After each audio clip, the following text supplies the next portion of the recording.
സംവിധായകൻ ലോകേഷ് കനഗരാജ് അവതരിപ്പിക്കുന്ന യൂണിവേഴ്സാണ് Lokesh cinematic universe. ഇതുവരെ 3 സിനിമകളാണ് ഈ യൂണിവേഴ്സിന്റെ ഭാഗമായി പുറത്തിറങ്ങിയത്.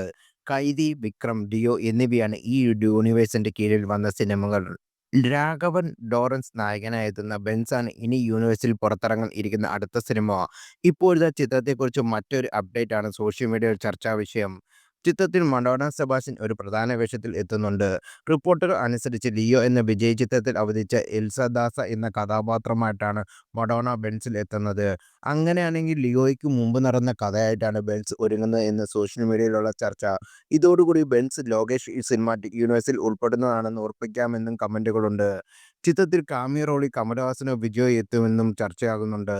ചിത്രത്തിൽ നിവിൻ പോളിയാണ് വില്ലനായി എത്തുന്നത്. നിവിനെ അവതരിപ്പിച്ചുകൊണ്ടുള്ള ടീസർ അണിയർ പോസ്റ്റർ നേരത്തെ തന്നെ പുറത്തുവിട്ടിരുന്നു. ടിൻ ഫിഷ് വാൾട്ടർ എന്ന കഥാപാത്രമായിട്ടാണ് നിവിൻ സിനിമയിൽ അവതരിക്കുന്നത്. റമോ, സുൽത്താൻ തുടങ്ങിയ ചിത്രങ്ങളുടെ സംവിധായകൻ ഭാഗ്യരാജ് കണ്ണനാണ് ബെൻസിന്റെ തിരക്കഥ, സംഭാഷണം, സംവിധാനം എന്നിവ നിർവഹിക്കുന്നത്. ലോകേഷ് കനകരാജാണ് ബെൻസിന്റെ കഥ ഒരുക്കി അവതരിപ്പിക്കുന്നത്. ബെൻ സിനിമയിൽ അവതരിപ്പിച്ചുകൊണ്ട് ലോകേഷ് ഭാഗമായ ഇൻട്രോ വീഡിയോ നേരത്തെ പുറത്തിറങ്ങിയിരുന്നു. LCU ആരാധകർക്ക് വലിയ സർപ്രൈസ് ആയിരുന്നു ഇത്. ബെൻസിന്റെ സംഗീത സംവിധാനം സായി അഭിശങ്കർ ആയിരുന്നു നിർവഹിക്കുന്നത്. പാഷൻ സ്റ്റുഡിയോസിന്റെ ബാനറിൽ സുധർ സുന്ദരൻ, ലോകേഷ് കനകരാജ്, ജി സ്ക്വാഡ്, ജഗദീഷ് പളനിസ്വാമിയുടെ ദ റൂട്ട് എന്നിവർ ചേർന്നാണ് ചിത്രം നിർമ്മിക്കുന്നത്. 12 ബജറ്റിലൊതുങ്ങുന്ന ചിത്രത്തിന് ഛായാഗ്രഹണം ഗൗതം ജോർജ് നിർവഹിക്കുന്നു.